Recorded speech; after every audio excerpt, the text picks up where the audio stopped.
Tomorrow morning, before you start work, go for a walk, not a workout, not a run, just a walk. 10 minutes, 15 maybe. Then come back and pay attention to what happens next.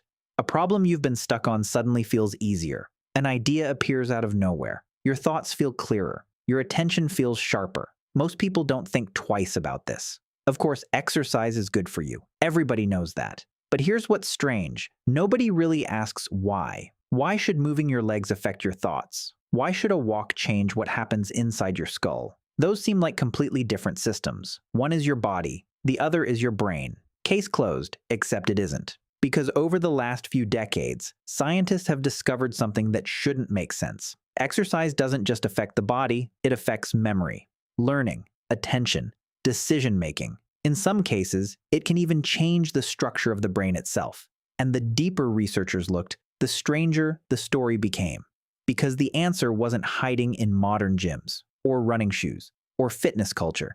The answer was hiding millions of years in the past, long before treadmills, long before bicycles, long before human beings existed. To understand why a walk can change the way you think, you first have to understand something almost nobody realizes. For most of your evolutionary history, thinking and movement were the same thing. They were never separate. And that's where this story begins. To understand why movement affects your brain, you have to go back to a world that no longer exists, a world before roads, before cities, before schools, before books, a world where every decision could mean the difference between eating and starving. Imagine waking up 50,000 years ago. You're hungry, really hungry. Not the kind of hunger that sends you to the fridge, the kind that follows you for days, the kind your ancestors knew well. Somewhere beyond the horizon, there are animals, there are edible plants, there is water. But here's the problem. You don't know exactly where. And finding them isn't a matter of strength, it's a matter of information. You have to remember where you found food last season, remember where predators were seen, remember which paths lead nowhere, remember which valleys hold water after the dry season. Your survival depends on memory, but it also depends on movement, because every piece of information that enters your brain arrives while you're moving through the world.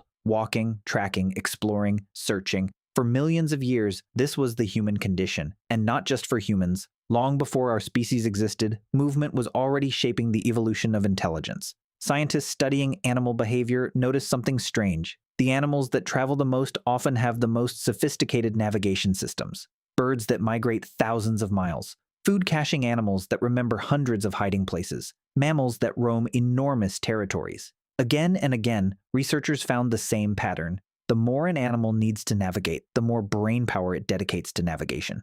At first, that might not sound very surprising. But here's the thing. Navigation is one of the hardest problems nature ever had to solve. To navigate, you need memory. You need attention. You need decision-making. You need the ability to build a map of the world inside your head.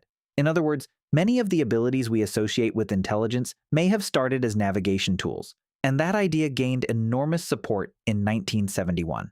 That's when a neuroscientist named John O'Keefe made a discovery that would eventually earn him a Nobel Prize. He was studying rats. Specifically, he was recording the activity of individual neurons while rats moved around an environment. What happened next surprised everyone. Certain neurons fired only when the animal was in a specific location. Move to one corner of the room, the neuron fired. Leave that location. It stopped. Move back. It fired again. It was as if the brain contained an internal map. A biological GPS. O'Keefe called them place cells, and they were located in a part of the brain called the hippocampus. At the time, nobody fully understood how important this discovery would become. But over the next few decades, scientists would uncover something remarkable. The hippocampus wasn't just helping animals move through space. It was deeply involved in memory itself, which raised an extraordinary question. If one of the most important memory systems in your brain evolved to help you navigate the world, could movement and memory have been connected from the very beginning? And if that's true, what happens when you stop moving? Deep inside your brain sits a structure roughly the size of your thumb. You've probably never thought about it. Most people haven't. But without it, your life would fall apart. You wouldn't remember where you parked your car. You wouldn't remember what you did yesterday. You wouldn't remember the face of someone you just met. This structure is called the hippocampus. And for decades, scientists believed they understood what it did. Memory. Simple. Case closed. Except it wasn't. Because the more researchers studied the hippocampus, the stranger it became. Let's go back to John O'Keefe's experiment, the one with the rats. Remember those neurons that fired only when an animal entered a specific location? That discovery changed neuroscience. because it suggested that the brain wasn't simply recording information. It was building maps of the world, maps that allowed an animal to know where it was and where it needed to go. At first, many scientists thought this was just a clever navigation trick, a useful tool for finding food, avoiding danger, getting home. But over the next few decades, evidence started piling up.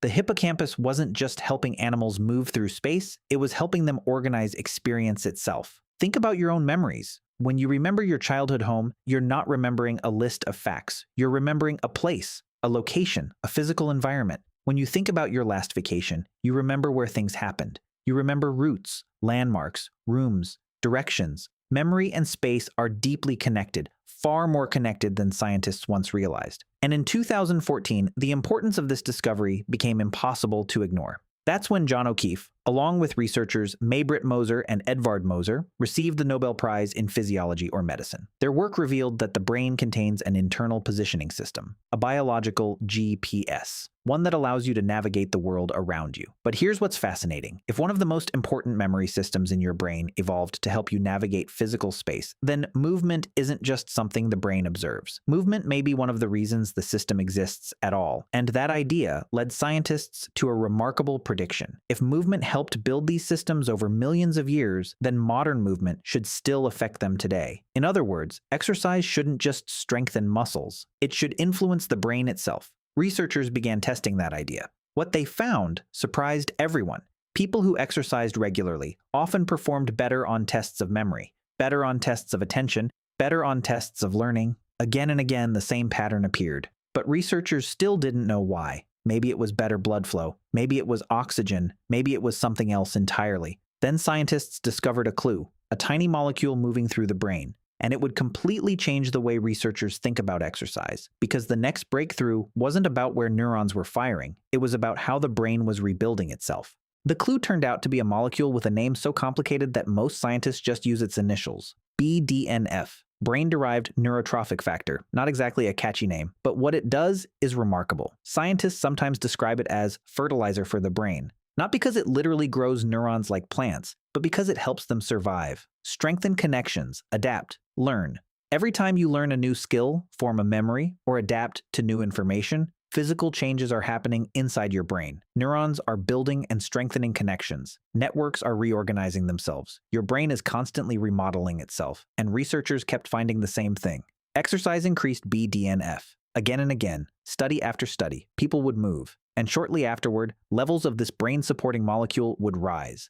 At first, this seemed like the answer. Mystery solved. Exercise increases BDNF. BDNF helps learning. Case closed. Except it wasn't, because the effects scientists were seeing went far beyond a single molecule. Exercise increased blood flow, improved metabolic health, changed hormone levels, reduced inflammation, triggered changes throughout the nervous system. It wasn't one mechanism, it was an entire cascade, almost as if the brain was responding to a signal that had been important for a very long time. Then, in 2011, researchers published a study that caught the attention of neuroscientists around the world. The study followed older adults who participated in a year-long walking program. Nothing extreme, no marathons, no intense workouts, just regular walking. The researchers expected modest benefits, maybe slightly better cardiovascular health, maybe small improvements in cognition. What they found was far more interesting. The participants showed improvements in memory. But that wasn't the headline. The headline was what happened inside the brain.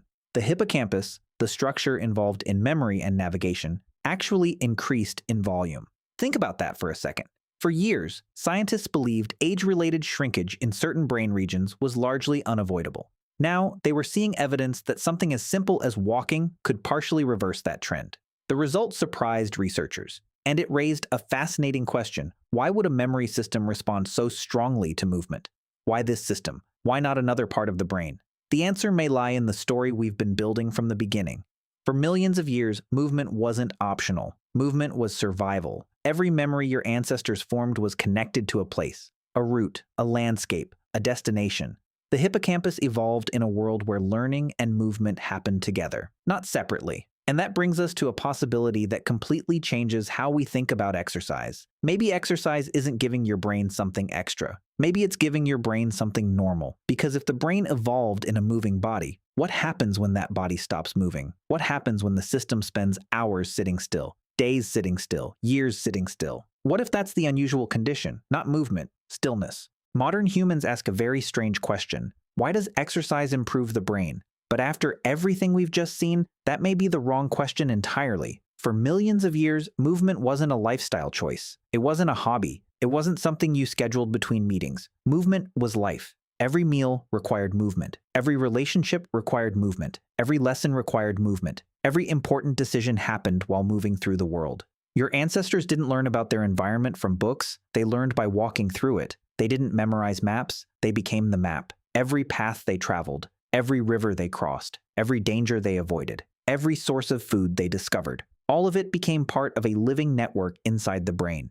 A network that scientists are still trying to understand today. And for hundreds of thousands of years, that system worked remarkably well. Then something changed, not gradually, almost instantly. In evolutionary terms, the change happened yesterday. For nearly all of human history, movement was unavoidable. Today, for the first time, stillness is. Many people wake up and spend the majority of their day sitting. They sit while they work, sit while they travel, sit while they eat, sit while they relax, sit while they communicate with other people. Some people can go an entire day without traveling farther than their ancestors would have traveled before breakfast. And yet the brain inside their skull is still the same brain, the same ancient machine, the same biological system shaped by millions of years of movement. A brain that evolved in forests, on grasslands, along coastlines, across deserts. A brain that expected exploration, expected uncertainty, expected motion. And perhaps that's why some of your best ideas arrive during a walk. Why problems suddenly seem simpler after a run. Why your thoughts feel clearer when you're moving than when you're sitting still. Because movement isn't distracting the brain from its work. Movement may be part of the work. The brain wasn't designed to exist separately from the body. The two evolved together, every step shaping the other.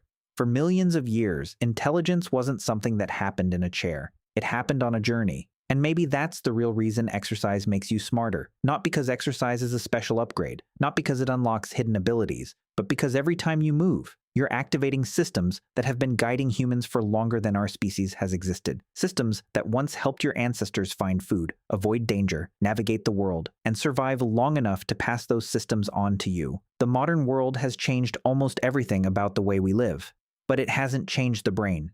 Deep inside your skull is a machine built for movement. A machine that still remembers the world it evolved in. And every time you take a walk, go for a run, or simply move through the world under your own power, you're sending it a signal older than cities, older than agriculture, older than history itself. The signal that says, you're finally doing what you were built to do.